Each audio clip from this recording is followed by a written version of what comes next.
कमजोर टहनी पर बने सूखे पत्तों के घोंसले में रानो चिड़िया जाग चुकी थी। उसके दो नन्हे बच्चे कुकू और गुड़िया एक दूसरे से चिपककर सो रहे थे। उनके छोटे छोटे पंख अभी ठीक से उगे भी नहीं थे। रानो ने आसमान की तरफ देखा, जहाँ काला बादल नहीं बल्कि मौत मंडराती थी।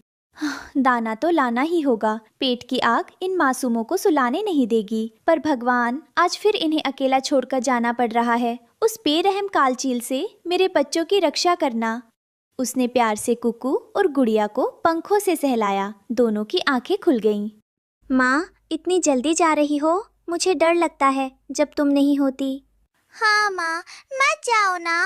कल रात को भी पेड़ के पास किसी के बड़े बड़े पंखों की आवाज आ रही थी। रानो का दिल कांप गया, लेकिन मजबूरी बड़ी थी। उसने दोनों के सिर पर चोट सहलाई। मेरे प्यारे बच्चों, डरो मत, बस पत्तों के पीछे छुपे रहना। जब तक मैं वापस न आऊं, घोंसले से बाहर गर्दन भी मत निकालना। अगर कोई अजनबी आए तो बिल्कुल चुप हो जाना। मैं जल्दी ही मीठे फल और दाने लेकर आऊंगी। रानो ने एक आखिरी बार अपने बच्चों को देखा और भारी दिल से उड़ान भर ली। उसे क्या पता था कि आज उसके बच्चों पर क्या कयामत आने वाली है। दोपहर होते ही आसमान में एक जोड़ी बड़ी और क्रूर आंखें चमक उठीं। वो काल चील था। उसकी नजर रानो के कमजोर घोंसले पर पड़ी। आज तो रानो चिड़िया घर पर नहीं है। उसके दो रसीले नर्म बच्चे अकेले हैं। आज का दोपहर का भोजन बहुत स्वादिष्ट होने वाला है।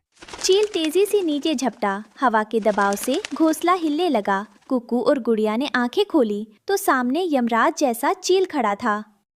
कुकू भैया, चील आ गया, भागो! कहाँ जाओगे नन्हे चूजों? मेरी चोंच से आज तुम्हें कोई नहीं बचा सकता। जैसे ही चील ने अपनी नुकीली चोंच बढ़ाई, कुकू ने अपनी पूरी ताकत समेटी। डर ने उसे उड़ने की हिम्मत दे दी। गुड़िया, अपनी आंखें बंद करो और पंख फरफराओ। ऊपर की तरफ उड़ो। दोनों बच्चे जान बचाकर सीधे उड़े। ठीक बगल वाले मजबूत पेड़ पर मिट्ठू तोते का पक्का और सुरक्षित घर था। मिट्ठू तोता अपने दरवाजे पर ही बैठा था। बच्चों को हाँफते हुए आते देख वो तुरंत समझ गया। कुकू, गुड़िया, अंदर आओ, जल्दी अंदर आओ। जैसे ही बच्चे अंदर घुसे, मिट्ठू ने अपने घर का मजबूत लकड़ी का दरवाजा बंद कर लिया। काल चील सीधे दरवाजे से टकराया। मिट्ठू तोते, दरवाजा खोल, ये मेरा शिकार है। भाग जा यहाँ से काल चील। मेरे जीते जी तू इन बच्चों को हाथ भी नहीं लगा सकता। अगर तूने और परेशान किया तो मैं पूरे जंगल के पक्षियों को इकट्ठा कर लूंगा। गुस्से से बादल चील ने मुड़कर रानो चिड़िया के खाली घोंसले को देखा। अगर बच्चे नहीं मिले तो मैं इनका नामो निशान मिटा दूंगा। चील ने अपने मजबूत पंजों से रानो के तिनके तिनके के घर को नोच डाला और उसे हवा में बिखेरकर वहां से उड़ गया। शाम को रानो चिड़िया चोंच में दानों का गुच्छा दबाए खुशी खुशी वापस लौटी। लेकिन जैसे ही वो अपनी टहनी के पास पहुंची, उसके पैर कांपने लगे। चोंच से दाने गिर गए। वहां कोई घोंसला नहीं था, सिर्फ कुछ टूटे तिनके हवा में उड़ रहे थे। कुकू, गुड़िया, कहाँ हो तुम लोग? मेरे बच्चे, कोई मुझे बताओ, मेरे बच्चे कहाँ हैं? क्या उस पापी चील ने? रानो फूट फूट कर रोने लगी। वो खुद को कोस रही थी। तभी पास के पेड़ से मिट्ठू तोता, कुकू और गुड़िया बाहर आए। माँ, हम यहाँ हैं। तुम ठीक हो? भगवान का शुक्र है। मुझे लगा मैंने तुम्हें खो दिया। रानो बहन, हौसला रखो। काल चील ने हमला किया था, लेकिन बच्चे समझदारी से मेरे घर आ गए। पर दुष्ट ने तुम्हारा घर तबाह कर दिया। तभी अचानक आसमान में काले बादल छा गए। ठंडी हवाएं चलने लगी और देखते ही देखते मूसलाधार बारिश शुरू हो गई। रानो के पास अब सिर छुपाने की भी जगह नहीं थी। वो भीगते हुए अपने बच्चों को पंखों में छुपाने की कोशिश कर रही थी, पर पानी की बूंदें उन्हें भिगो रही थी। हे ईश्वर, मेरी गरीबी ही क्या मेरा सबसे बड़ा गुनाह है। अब इस तूफानी रात में मैं अपने बच्चों को कहाँ लेकर जाऊँ? बेघर रानो उड़ते उड़ते जंगल के एक ऐसे कोने में पहुंची जहां हरे भरे लंबे बांस के पेड़ उगे हुए थे। वो एक बड़े बांस के नीचे बैठ गई ताकि बारिश की सीधी बौछार से बच सके। वो लगातार रोए जा रही थी। तभी एक गहरी और गूंजती हुई पर बेहद सुरीली आवाज आई। रो मत रानो, तुम्हारे आंसू इस जंगल की मिट्टी को भारी कर रहे हैं। रानो चौंक गई। उसने डर कर इधर उधर देखा। कौन है यहाँ? कृपया हमें नुकसान मत पहुँचाना। डरो मत, मैं ये हरा बांस हूँ। मैंने तुम्हारी ममता और तुम्हारा दुख देखा है। तुम्हारी ईमानदारी और बच्चों के प्रति प्यार ने मुझे पिघला दिया है। मैं तुम्हारी मदद करूँगा। आप मेरी मदद कैसे कर सकते हैं बाबा? मेरा घर टूट चुका है। मुझे और मेरे बच्चों को कोई भी शिकारी मार सकता है।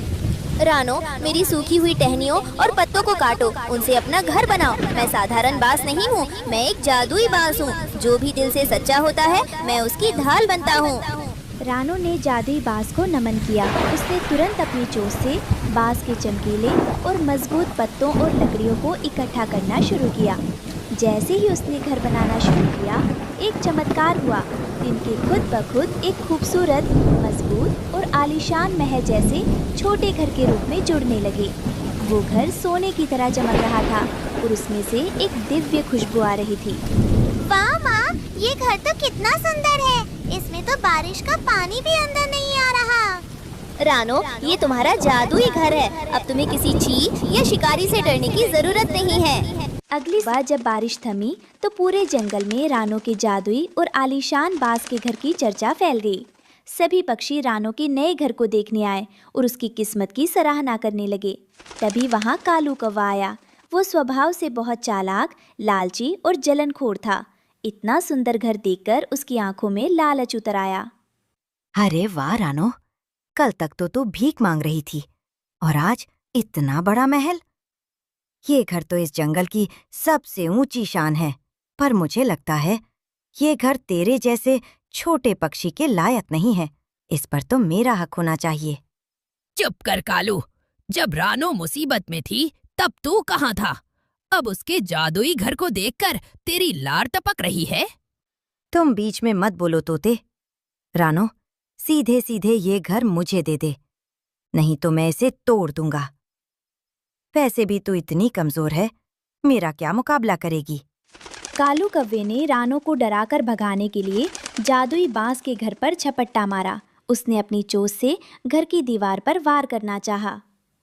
अभी तोड़ता हूँ इस घर को। लेकिन जैसे ही कालू की चोंच जादुई बांस से टकराई, एक तेज रोशनी चमकी और करक की आवाज हुई। जादुई बांस ने एक झटका दिया। आह, बाप रे, मेरी चोंच टूट गई। उफ, मेरी चोंच टेढ़ी हो गई। घर की दीवार इतनी मजबूत थी कि कालू कौवे की चोंच का आगे का हिस्सा मुड़ गया। ये घर केवल प्रेम और सच्चाई के लिए है। लालचियों के लिए यहाँ सिर्फ सजा है। जंगल के सारे पक्षी कालू कौवे की हालत देखकर हंसने लगे। और छीनो हमारा घर, आ गई कई ठिकाने। काऊ काऊ, मुझे माफ कर दो। मैं दोबारा कभी इस तरफ नहीं आऊंगा। अब रानो चिड़िया का डर हमेशा के लिए खत्म हो चुका था। वो अपने सुंदर और अभेद्य जादुई बांस के घर में अपने बच्चों कुकू और गुड़िया के साथ सुरक्षित थी। काल चील ने भी जब इस जादुई घर के बारे में सुना तो उसने उस इलाके की तरफ आना ही छोड़ दिया। बाबा, आपका कोटि कोटि धन्यवाद। आपने मुझे और मेरे बच्चों को नया जीवन दिया है। रानो चिड़िया सदा सुखी रहो रानो।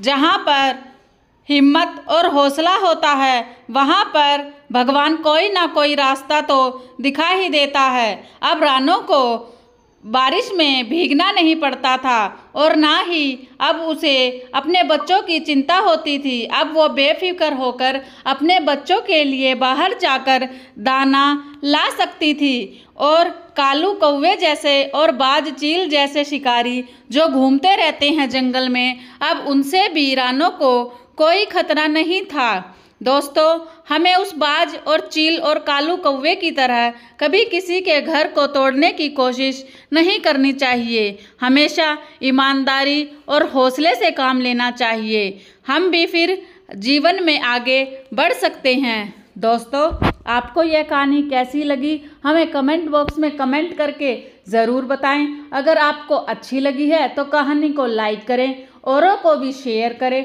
और चैनल को सब्सक्राइब करें।